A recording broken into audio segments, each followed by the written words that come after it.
I would like to welcome everyone to today's webinar, part of the Globe Mosquito Habitat Mapper project. We have webinars for informal science educators and citizen scientists every month.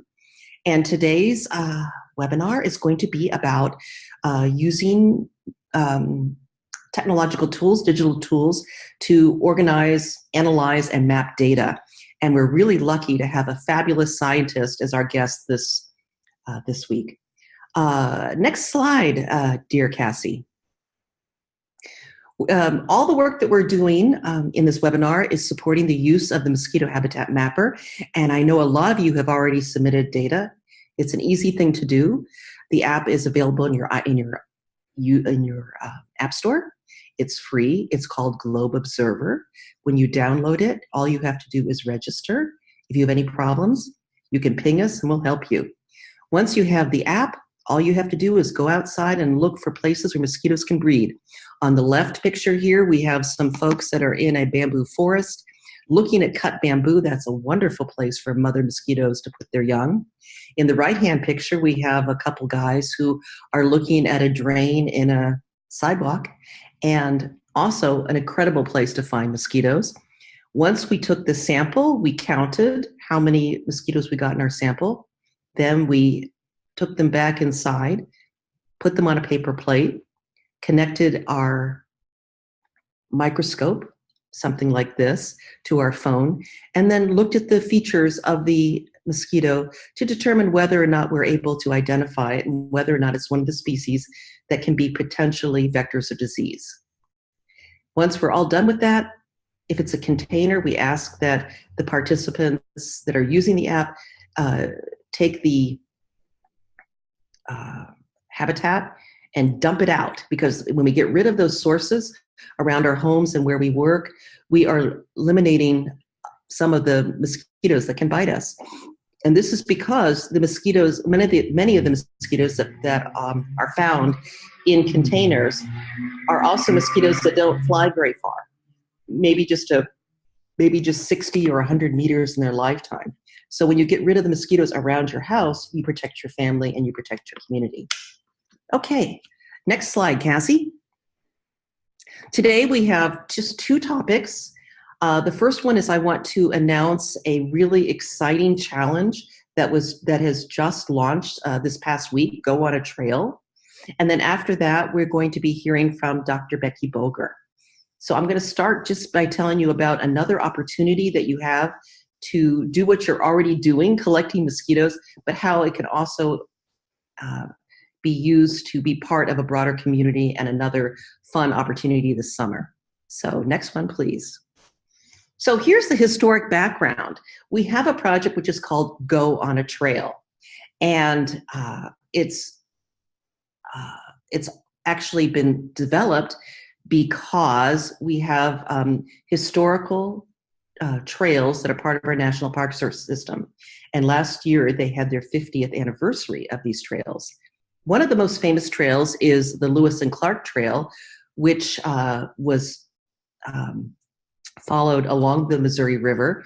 And it was a trail that was followed for over 2 years. It started in the early 1800s. And there were 34 individuals that were part of this team following the Missouri River, crossing the mountains, and going up, following the Columbia River to the Pacific Ocean. And the one thing that is really exciting about the Lewis and Clark Trail is that it is really considered to be, by many scientists, the first Western science expedition in our country.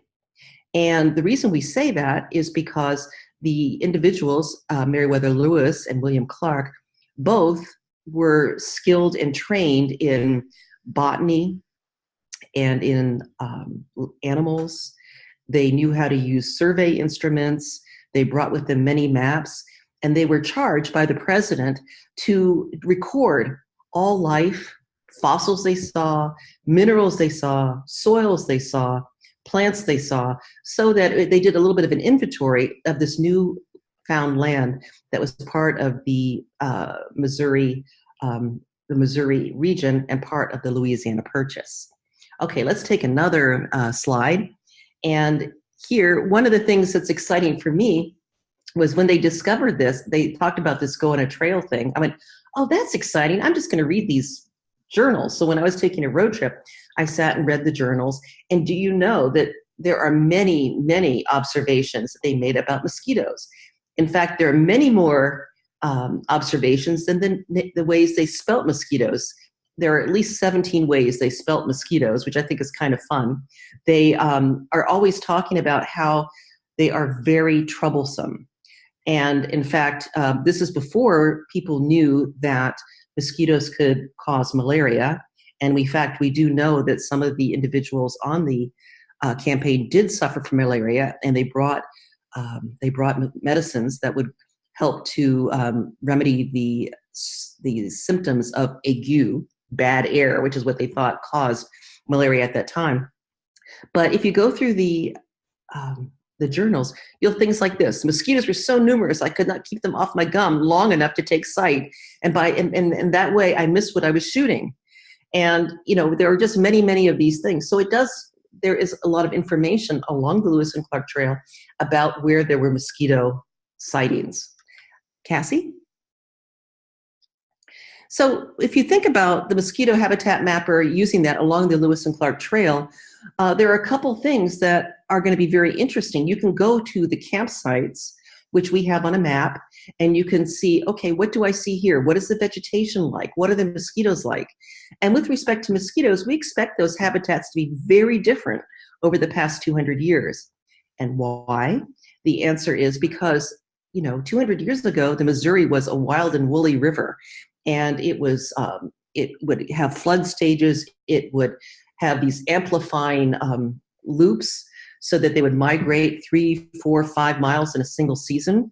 So the campsite today might be quite far away from the banks of the Missouri where it was then.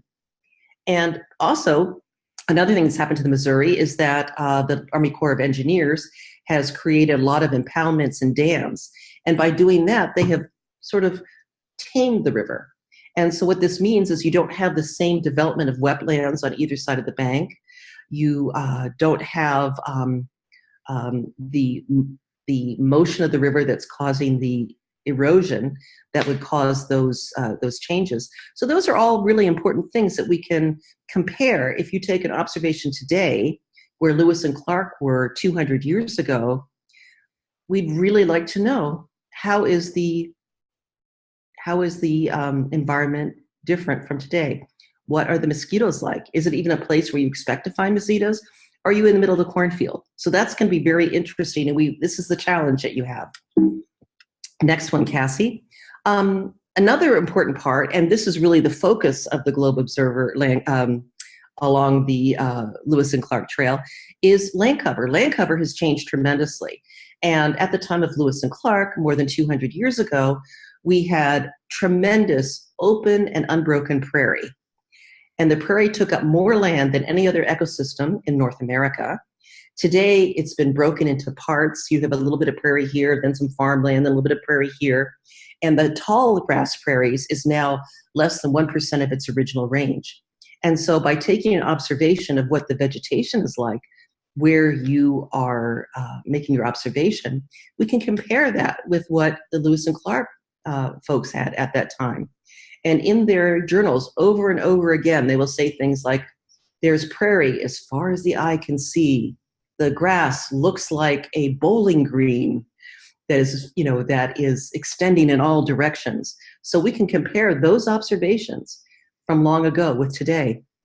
And one of the things that's really important, Cassie, please, one of the things that's really important is that these observations that we have 200 years ago are absolutely critical. If we try and understand change over time, it's really important to know what our landscape was like in pre-industrial times, before our industrial civilization has made dramatic modifications. And that's not to say the Native Americans and indigenous people didn't make modifications. They very much did. In fact, when you read the Lewis and Clark books, their journals, they say we were following a road.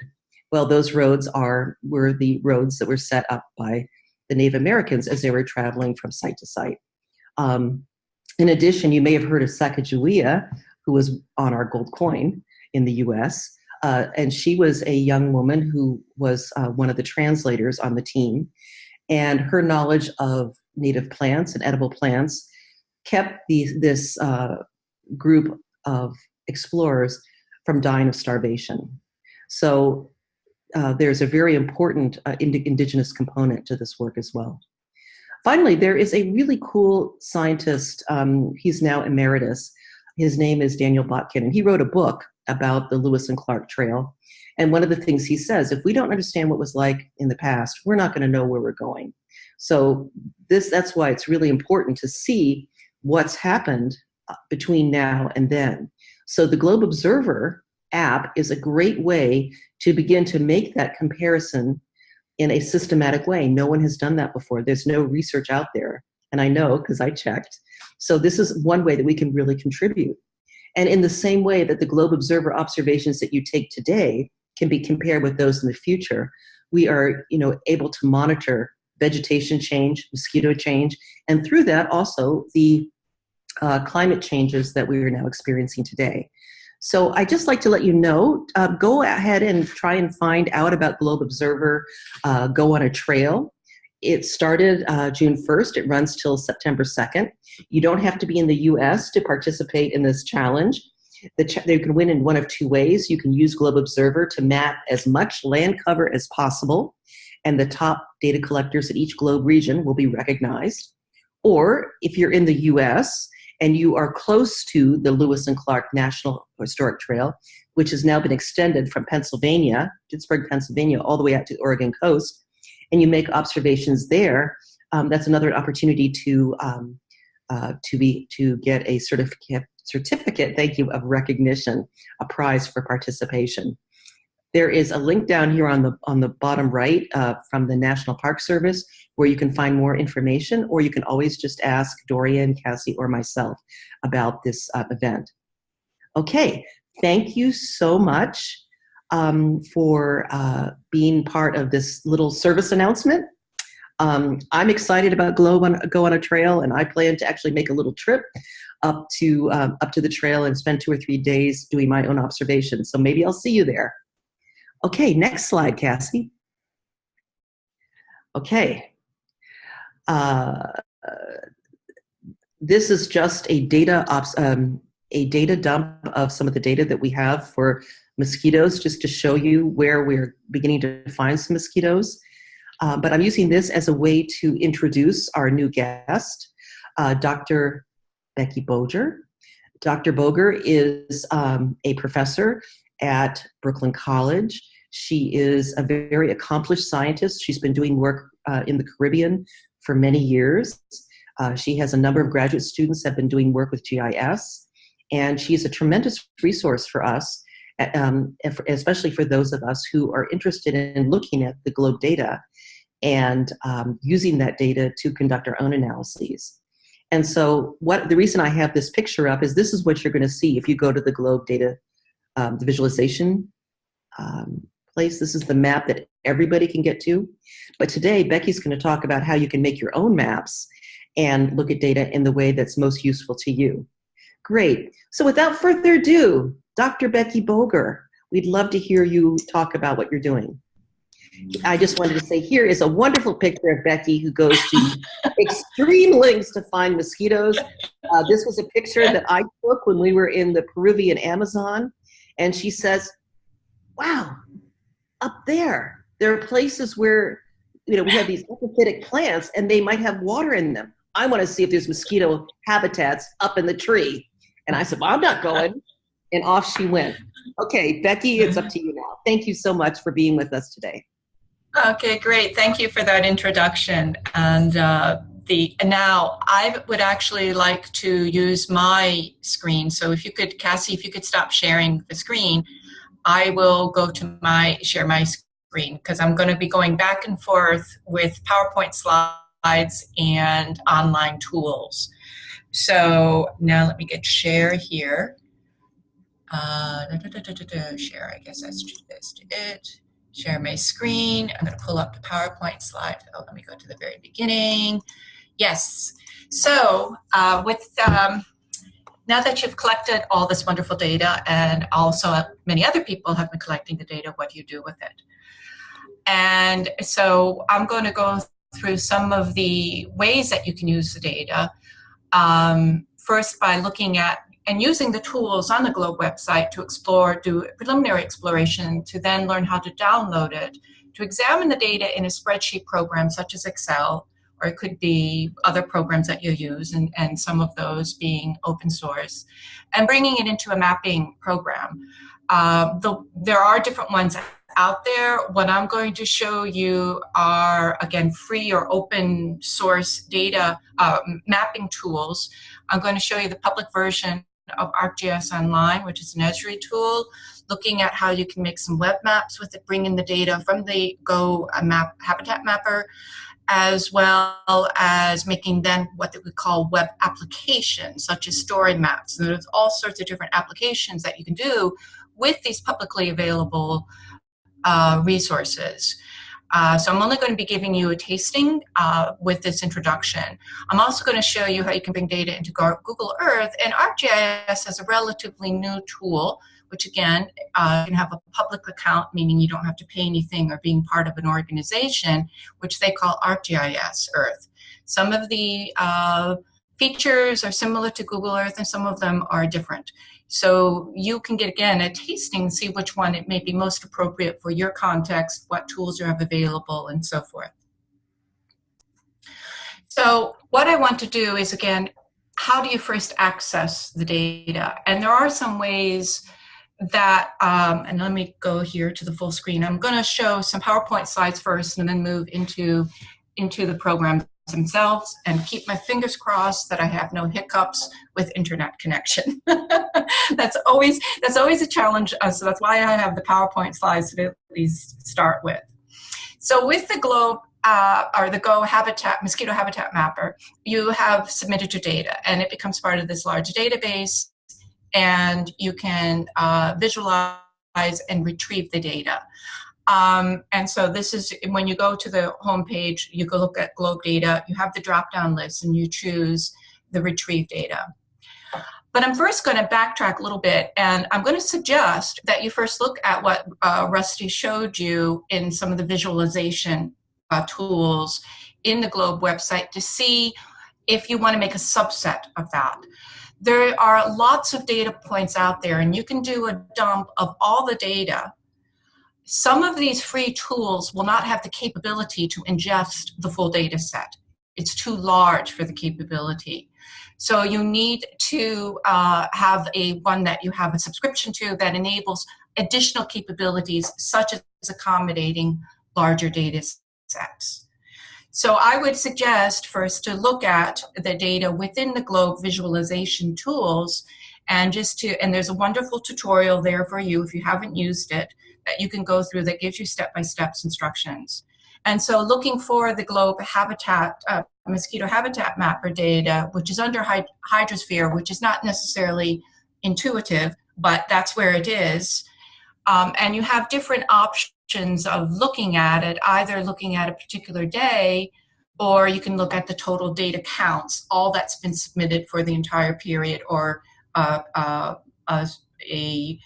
period within that, like 1 year, 6 months, whatever you may be, what may be of interest to you.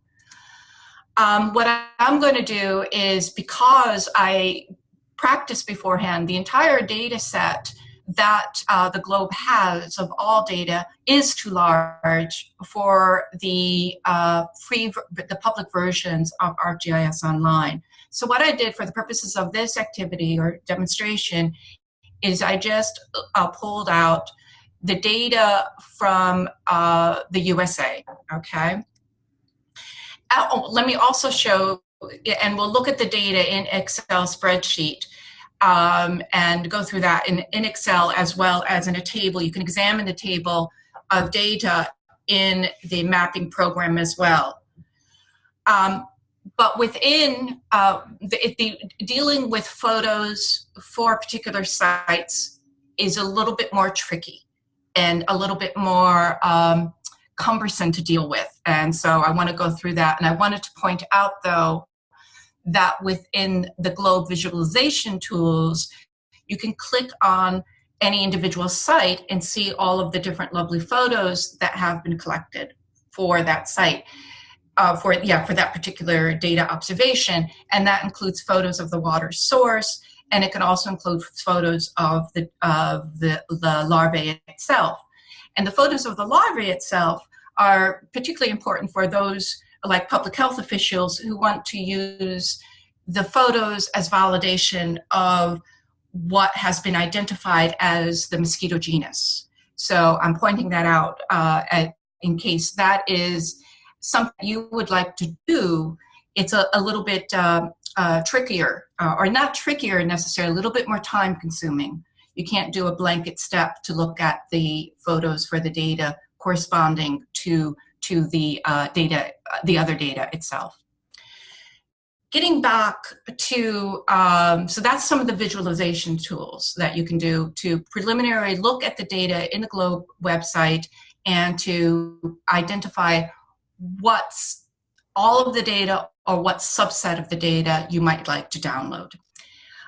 Then you go into the visualization, the data retrieval site itself. And again, there are some very good instructions of what to do. And there are different filters as to what type of protocols you want, the data range, the region, country, etc., latitude, longitude. So this is, you can check what you want to add to your filter, and apply the filter. And again, for the US, what I've done is I've selected the Mosquito HabitatMapper. I've selected a date range of or actually just the past 6 months in this case. And I've looked at the United States, and that's where it's showing. So then you're going to have to wait till it downloads. And it's depending on your connectivity and the size of the data set you're downloading, it's going to vary as to how long it will take. But it gives you this message and it tells you when it's done. So once you get this, you're going to get a zipped file, a zipped folder.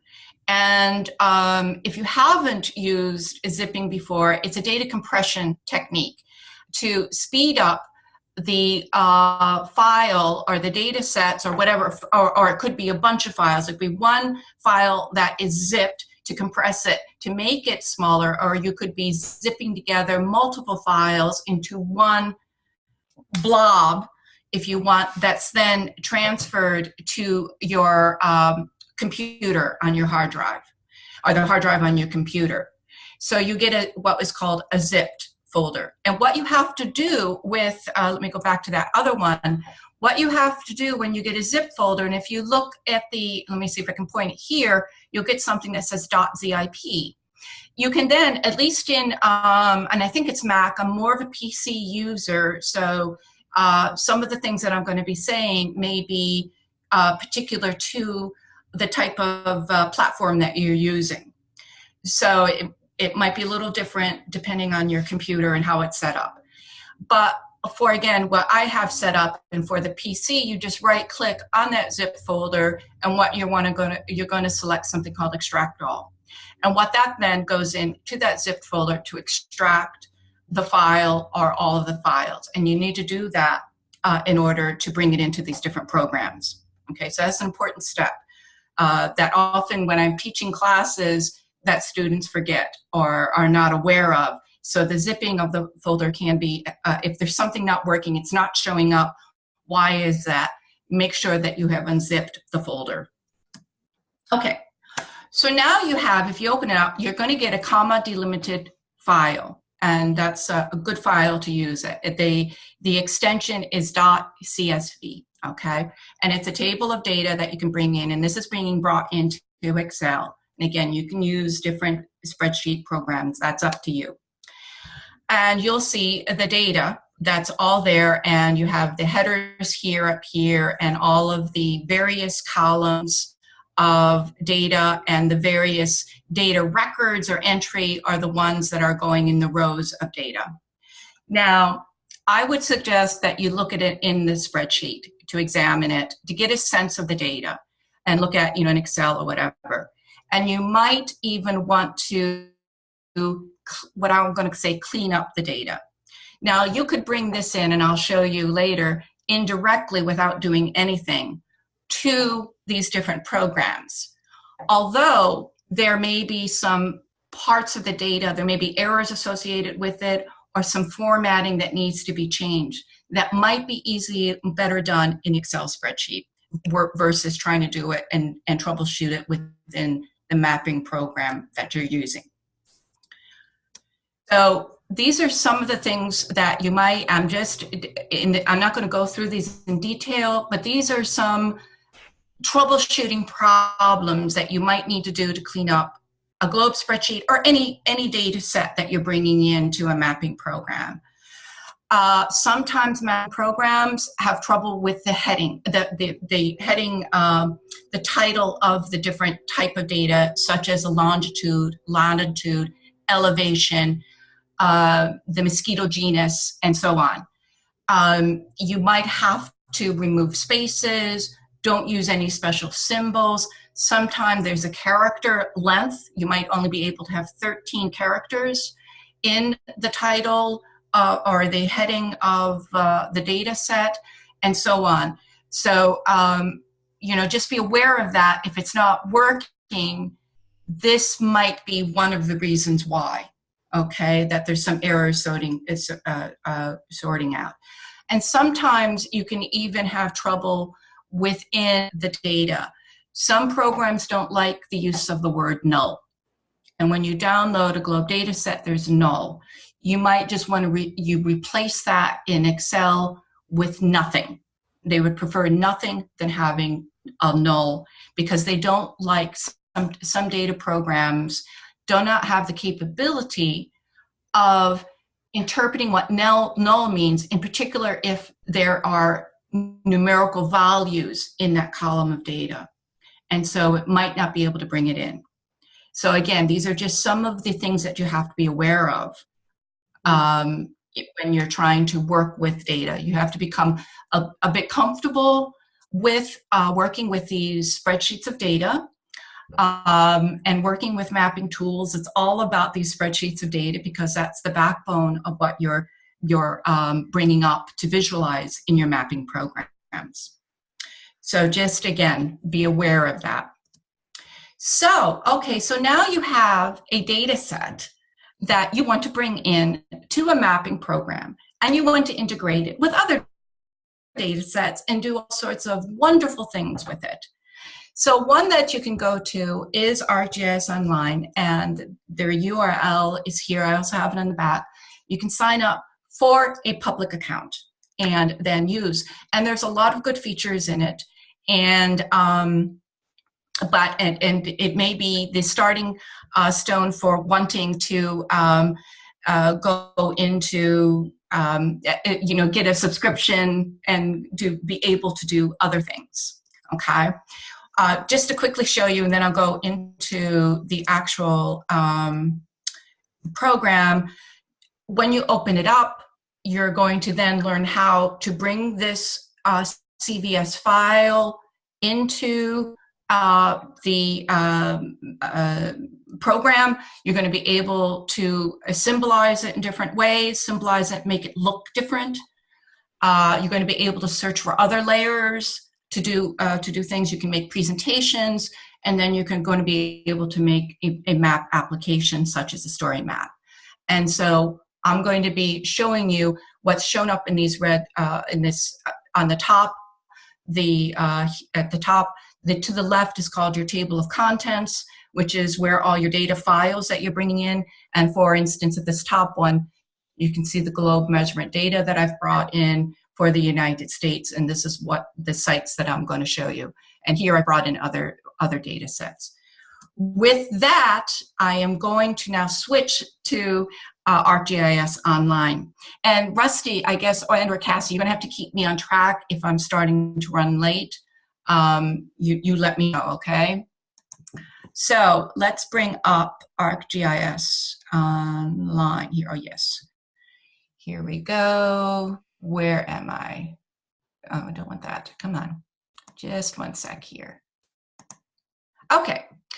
So here we are with ArcGIS Online with the data sets. When you open it up, I'm actually going to start from scratch. I've signed in here, but I am going to go and show you how to bring it in from scratch. So I'm going to go to my home. And what I'm going to do, well, actually, yeah, hold on. You come here. This is what when you log in, this is what you're going to do, okay? So you're going to want to create a new map. And oh, they opened up my old one. Oh, I'm sorry. I'm going to go here, new map. I'm going to show you, okay. Oh, I don't know why it's doing that, but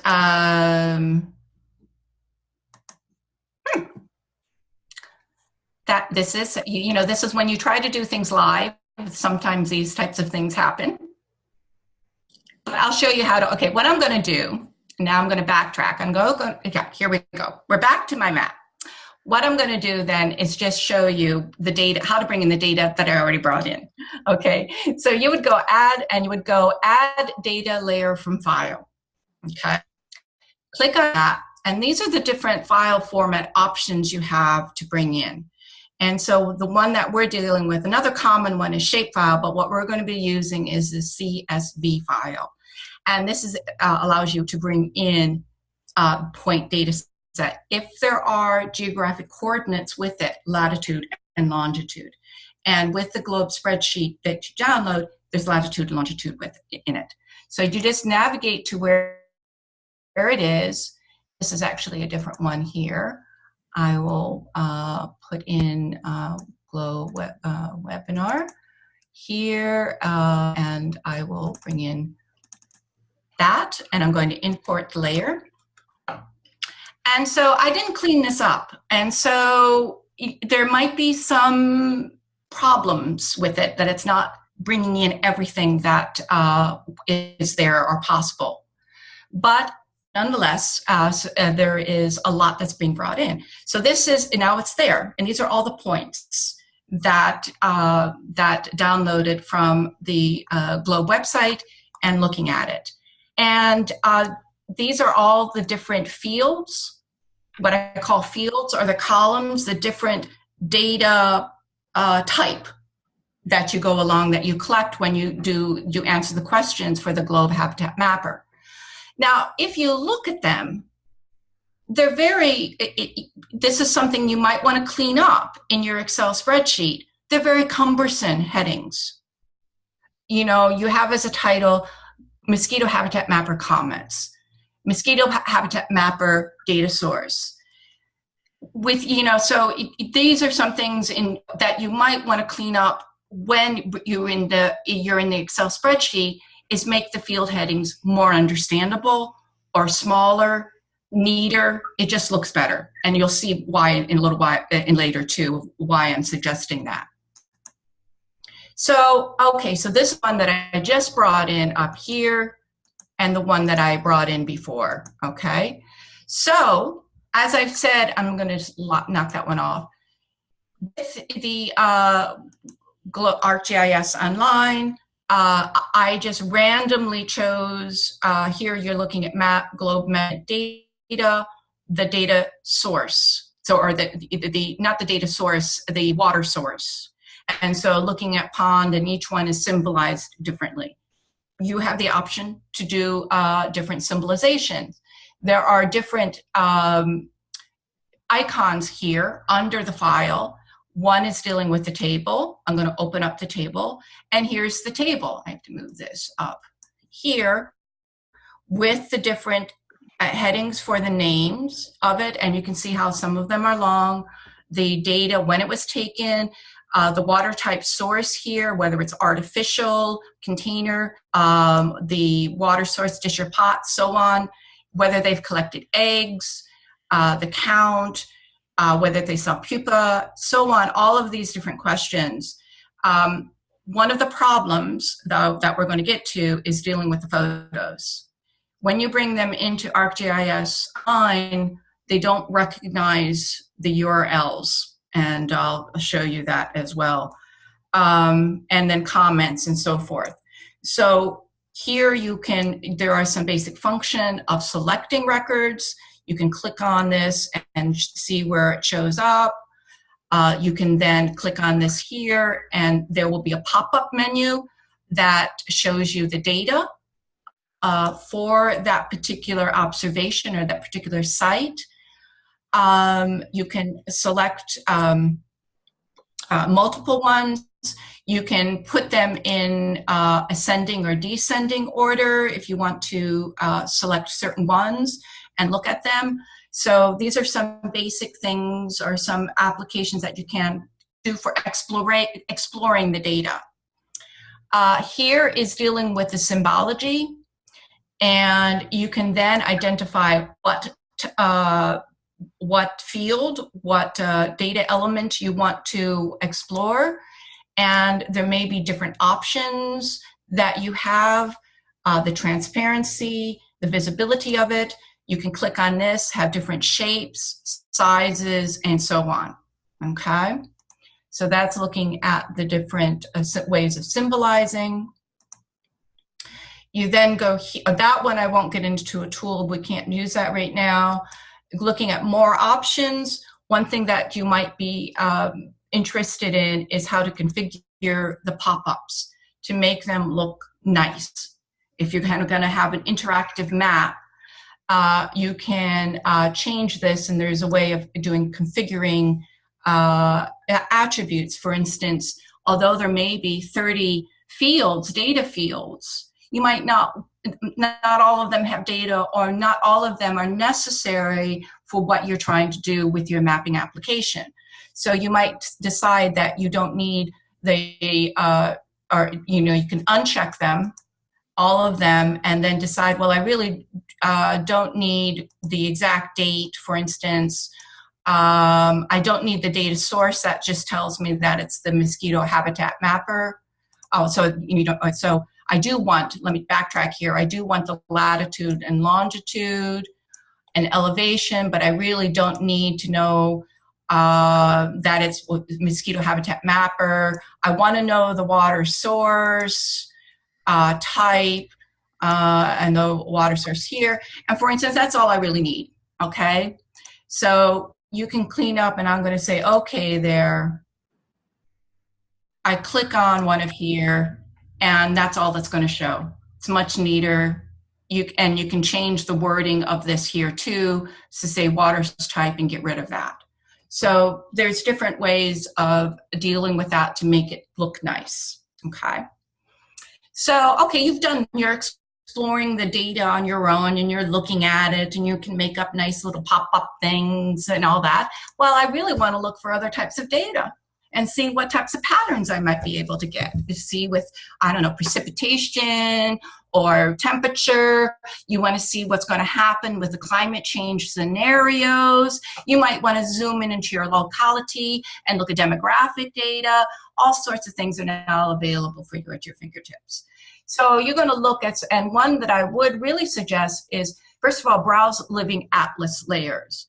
Now, these are Esri's data layers that have been vetted in the sense that there's some sort of data quality control with them, either to the source or, they're up to date or so on.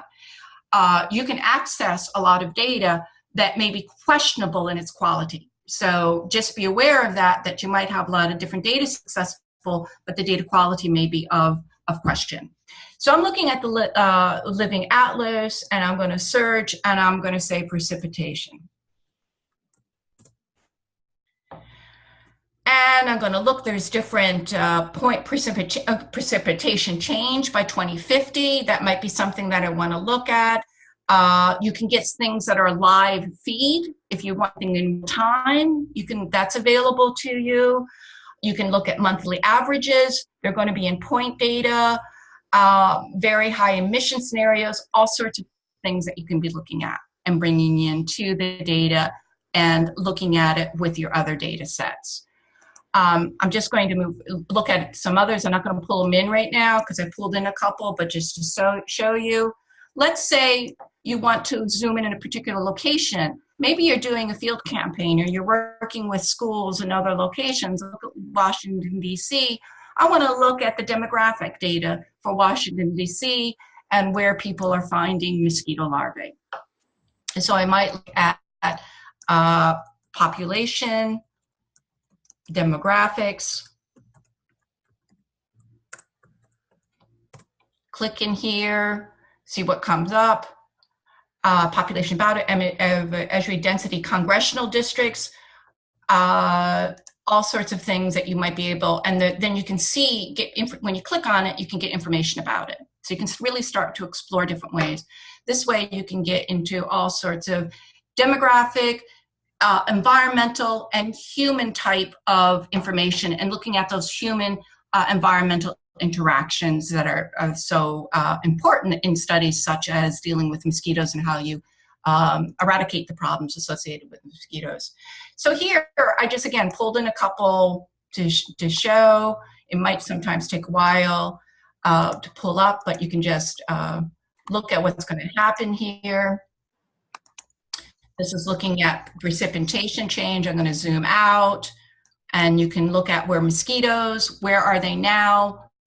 What's going to happen? New York, where I live, New York City, although right now I am up right about here in Newfoundland, Canada, but I teach and work in New York City, and we don't currently have Aedes albopictus, Aedes aegypti. We have Aedes albopictus that's natural with climate change. Hey, we don't know. A lot of people live there, a lot of people coming and going, transmitting these different mosquito, and they might be, able to live there at some time in the near future. This is why it's so important to get the globe data. So, okay, so that just gives you, and for time, I'm going to move on.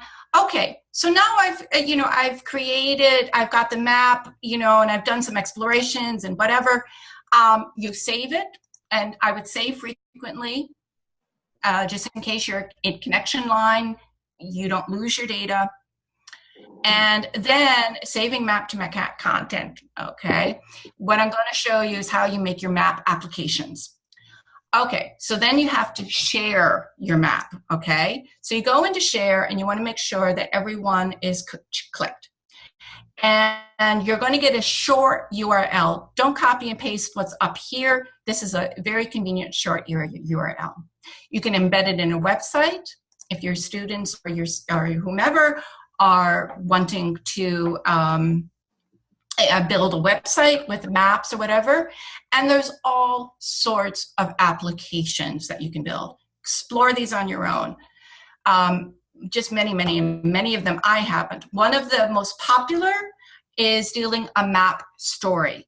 And these are creative ways of bringing together photos, text, videos, maps, artwork, whatever you want, into a story to be told. So you could create a story around your mosquitoes, where they're found, again, or if you're in your community, you could create a story of how I went and looked at these other places, upload your photos and so on, and make a wonderful, fun, valuable, informative, and scientific study of your work. And there's different templates here that you can show and do.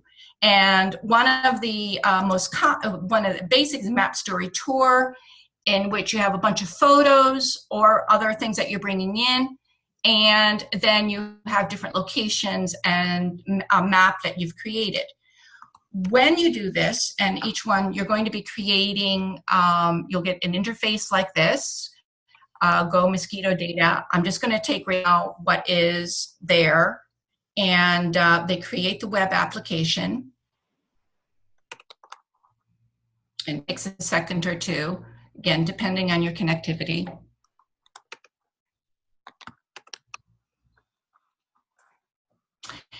And now with this one, which is based on photos, you're going to have to tell where your photos are. So in this case, you have the idea of the Flickr account, a YouTube, or on your computer. Now, so this is going to be a little bit of an organization for you, and this is where it becomes a little tricky for if you want to use the photos that are associated with the globe, the Mosquito Habitat Mapper. So because I'm now going to go step out of this for a sec and go back to the spreadsheet of data to show you the photos and how they are archived, if you want, or made accessible to you in the spreadsheet data that you download. So in this column, we're looking at water source photos, and what you'll be given is the URL for each JPEG within that one cell. For ArcGIS Online, they can't figure that out, okay? And so what you could do, if you want to use ArcGIS Online and create a nice map stories, you're going to have to clean up it somewhat and either create these files on your computer or put them onto a Flickr account or somehow so that they can be accessed within the program. And so here, if you do this, if I copy and paste that into a URL, these are the photos that you'll get along with the other ones of the mosquito larvae.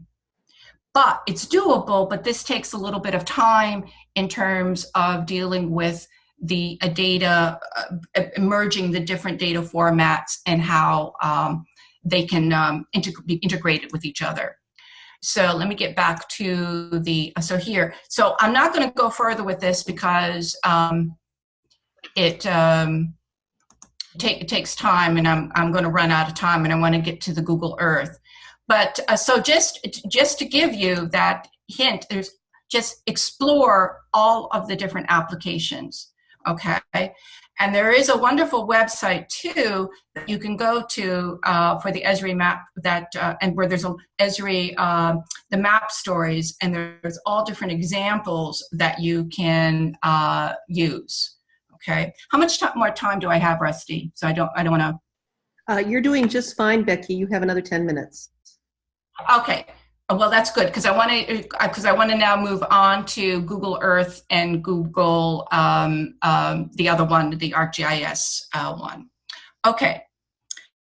And I don't know if you have any if you want to have questions, if you're writing them or whatever, let me know.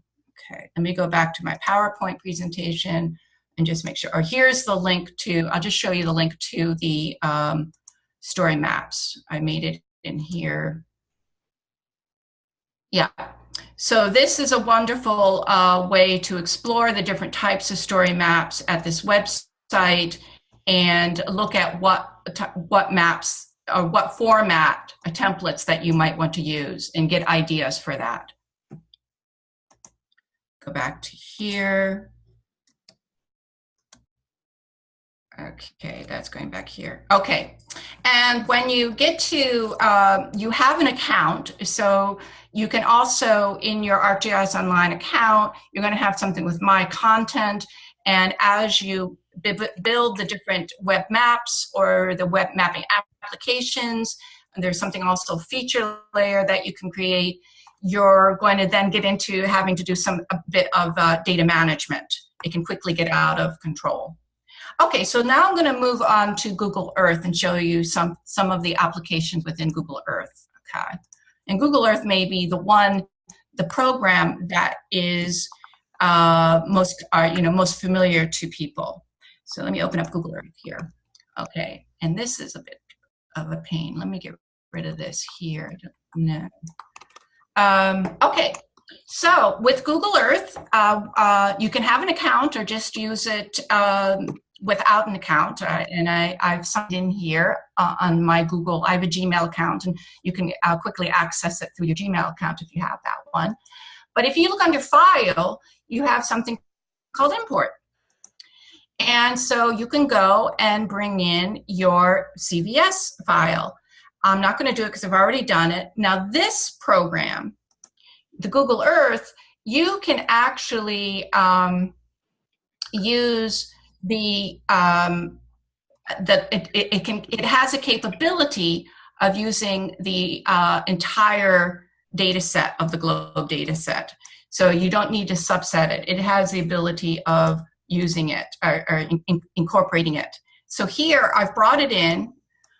a large data set with over 11,000, I think, or thousands and thousands of points from around the world. Oh, why isn't it showing up here? Did I accidentally click it off? There you go.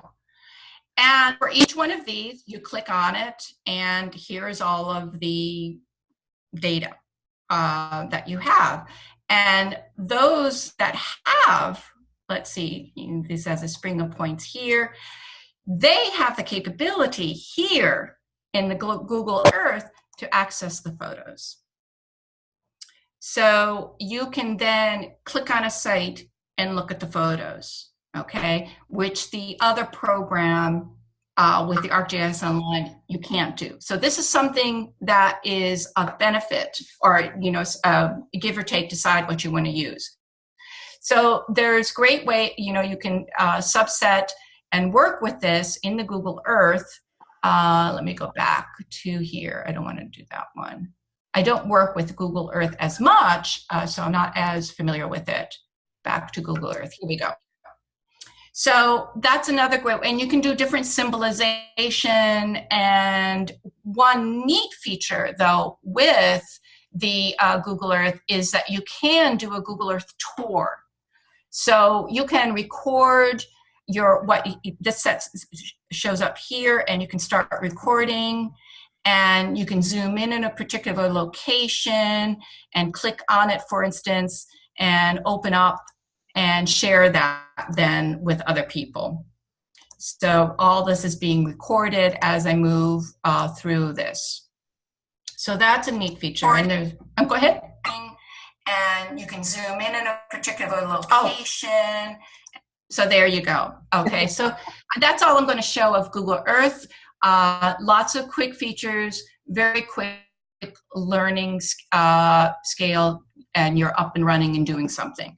You can bring in other data sets as well. You can bring in, import files. You can bring in images. I don't think you can access with the free account other data sets like you can with ArcGIS, like the demographic data. I think you might be limited with that, but I could be wrong. And these technologies are always changing. So what I say today may not be the same tomorrow. So always keep abreast that these technologies are constantly being modified. Okay, the last thing I want to show you, and then finish up, is the ArcGIS Earth, which is Esri's version of Google Earth. It's freely downloadable. You can sign up for a public account and use it. There are some neat features, and I'm probably a bit biased because these are the programs that I'm used to and feel comfortable with, and more of what I do with data integration. So I brought in, and it's very simple to bring in the data like you have with the other program, so I won't go through that. But with this one, you can access the data.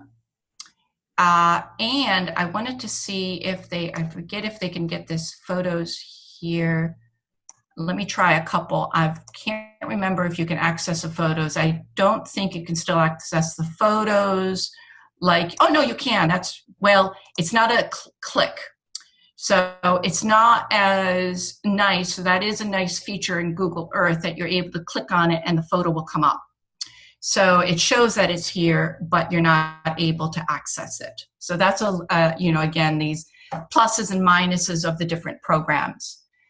What is nice about this program is that you can then add different files. You can bring it from your content, your organization. You can enter a URL. So there's different add files, and you can, so if in your content you have the, let me see, let me go to my content here. Go mosquito data. Let me see what brings in here. I haven't done this.